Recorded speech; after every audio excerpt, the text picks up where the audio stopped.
In the infancy of my insanity, I grew up watching Tyler Perry movies, and in those Tyler Perry movies, there was a common character, Medea. I saw Medea and I thought to myself, whoa, that's a very odd-looking woman. My father had then pointed out to me, he said, that's not a woman, buddy. That's a man dressed like a woman. And I said, oh, interesting. Then I saw Big Mama's house, and at Big Mama's house, that was also a man dressed like a woman. And I was curious about this entire phenomenon. Many other shows I watched would have men dressed like women. And I said, Dad, why do they do that? He said for comedy. And I love making people laugh. I'm a little attention haver. I like gripping the attention. I like that grip. I enjoy doing that so much. So I had asked my father, well, can I wear a dress? He said, sure. You can wear a dress. For comedy, right? And I said, yeah, for comedy. Little did I know that it was not for comedy. I felt in my soul that I needed to dress like a woman, not in any aspect of being trans and any body or gender dysmorphia, Gamora from Guardians of the Galaxy. No, not in that aspect. I felt as though that I could wear any clothes I wanted to. And also, my mother was much kinder than my father, and I felt like I wanted to be like her and less like him. So, he said 100%. He helped me do my nails, did my eyeshadow and makeup, and I made people laugh, dressed as a woman, the height of comedy. As a small young black man, that was the peak of comedy. Watching a man dressed like a woman, by goodness. Nothing can be funnier to me. I felt like a hero. My hero, academia. I felt like Deku, but not useless. I created new meaning to that word, same as he did in the show. I felt powerful. My father enjoyed it. He brought me around his friends. Sadly, he didn't keep a good eye on all of his friends. You hate to see it. One of his friends enjoyed it a little bit too much. Enjoyed it more than the average person. And he proceeded to hit me with the old, hey, we're not going to tell your father about this. And I did immediately, as soon as after it happened. After my entire lower quarters were violated by a grown man, I told my father, and my father ate some spinach and hit him with the old Popeye special, toot toot. And I knew at that exact moment in my life, my father, was a great man. He said, no man is going to touch my little boy. And I appreciate that. I love my dad for that deeply. I felt like he was my hero, my savior. I felt like he was my Superman. What's that in the sky, a bird in a plane? No, an abusive drunk. That's actually my father. We love to see him. Great guy. Funny. Love to see him. So, later in life, I still wanted to dress as a woman, still wanted to wear some dresses, makeup, got better at it, did my nails. My father was very supportive. He said, if any man ever touches you or messes you up, let me know. I will be right there, but you gotta learn how to defend yourself. So I started to learn a variety of fist fight techniques, a little bit of striking combatants. I learned BJJ while I was giving BJs to people in school because I was bisexual. I learned how to use Muay Thai as striking. I learned a little bit of boxing. I learned wrestling a little bit. And I learned traditional Kung Fu breathing techniques and meditation. These techniques helped me get better muscle control, better muscle dexterity. I loved it. I learned how to stretch every part of my body. I loved all of it. It felt great. And eventually, at the tender age of 14, I had decided, Dad, I want to do drag. Now, naturally, I was scared, because my father was so horrified of me being somebody that was, well, Toucan Sam. A Fruit Loop, one might say. I was a little bit concerned. I didn't want him to think ill of me. I didn't want my father to go through and think my son is getting reamed and deemed. He looked me dead in the eyes and said, are you throwing or receiving? I said, am I throwing or receiving? I guess I'm throwing realistically, because I'm great at football and I love tossing things, because I was tossing that posterior. I didn't really understand the question. He said, no, I'm asking, are you the penetrator or the penetratee? Now, I was both. I'm Nintendo. The Switch 2 got announced and I'm a Switch 2 electric boogaloo. That's me. He said to me, oh, so you're both? I said, yeah, Dad, I just enjoy being both. He said, well, as long as you're having fun, I'm here for it. I have never received that kind of support. And he said, as long as you're penetrating more than you're receiving, I really don't care. And so I made it my goal to invent a whole new sexuality. I said I'm a whole sexual.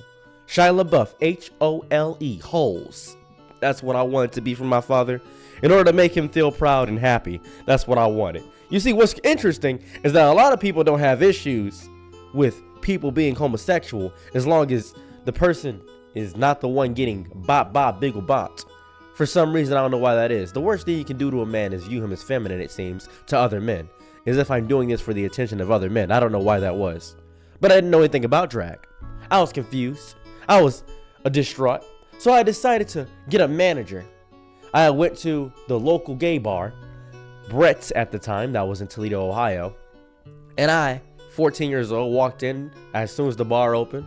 No security there. And I said, hey, I'm trying to do drag. How do I go about that? And the bartender said, well, there's a guy that comes in here that actually hosts a lot of our shows. He could probably get you somewhere. And that's where I met the man whose phallic member I will bite off in the future. This man was a great dude. I loved every minute of him. For the sake of brevity, and for the sake of a little bit of my own privacy, despite the fact that I tell you guys every aspect about my life, I will not give his real name. We'll call him Phil. Phil, I met him at a small little diner. I was 14 and I biked there. He said, oh, you didn't have to bike there. I would have driven you. I would have drove you. I said, oh, it's okay. I like the exercise. Keeps my butt tight. He said, I like that energy. Let's get you in a show. Are you good at makeup? I said, I'm great at makeup. Don't say good, I'm great. Tony the Tiger, I'm great. I'm the best to ever do it. I was not that good. As a matter of fact, I was horrible at it. He taught me the intricacies of makeup. He got my first drag show, made $75 in ones. Felt like a lot of money to me back in the day. I could buy 3 bags of chips for $1 because that was the rate back then. I was super excited. I bought one PS2 game, which was $40 at the time, Naruto Ultimate Ninja Storm 2. Now I want to point out, I did not watch Naruto back in the day, but I did buy that game. He came over and played with me, met my father, explained to my father how I could be a great drag queen. And my father said, all right, as long as you're making money, you bought your own video games, you're doing great. Convincing and manipulating my family as one does, and I felt ecstatic about it. No issues there, my family was all on board. They didn't view it as weird or crazy. They saw me coming in with dresses and a bunch of money coming out of my bra. Everything was fine. I felt amazing. I felt like I had ruled the world. I felt like I was close to my father. I felt like I finally could bond with him about making money. We talked about our hard work days. I talked about how hard it was inside of me. He said, what? I said, nothing. It was great. I felt every single essence of connection with my father and my family. It felt like I was closer to my mom because I felt like my femininity was being expressed, but I was still doing nonsense on the streets because I was still gangbanging on the streets while doing drag. Everything was bad in my life, but this was the one solace I had.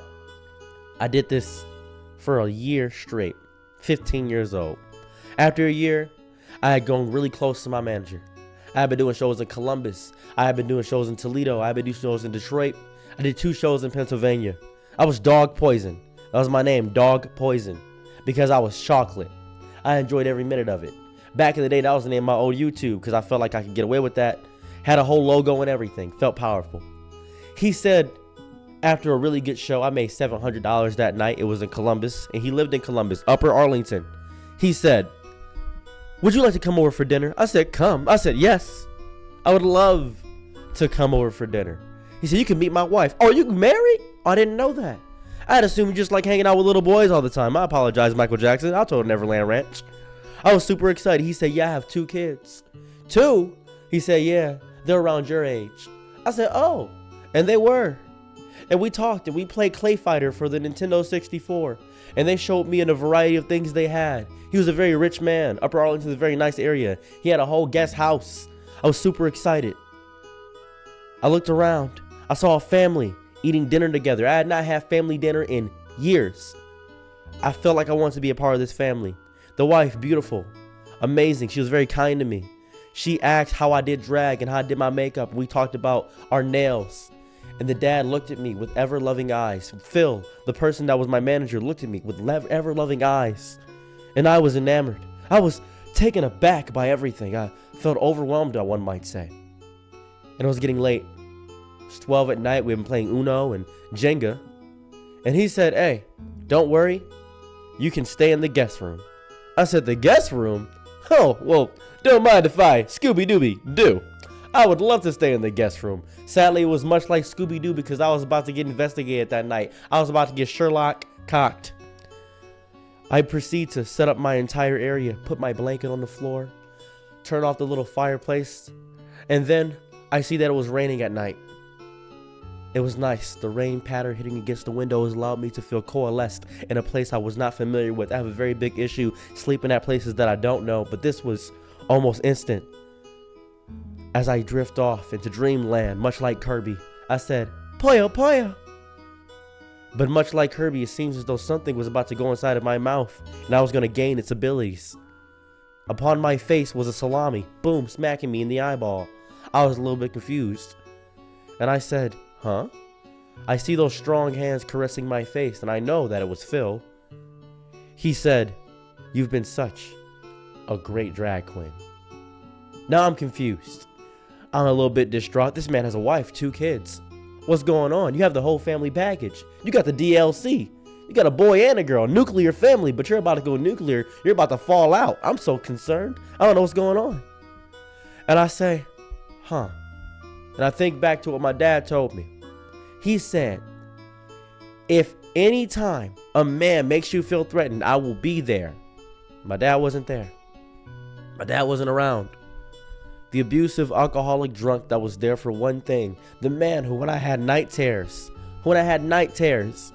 would rush in, no matter how tired he was, and fight the monsters back underneath my bed. The man who had inspired me, who had told me that he was comfortable with me doing this. The man who had inspired me to be the man I am today. The narcissistic, abusive man who had those spouts of goodness because he was nuanced and had great morality, was not there to protect me from this person. He could not protect me from what was about to happen. So I had to lock in. I had to tighten up. I had to become the person I wanted to be in my visions. I said, wait. He said, what?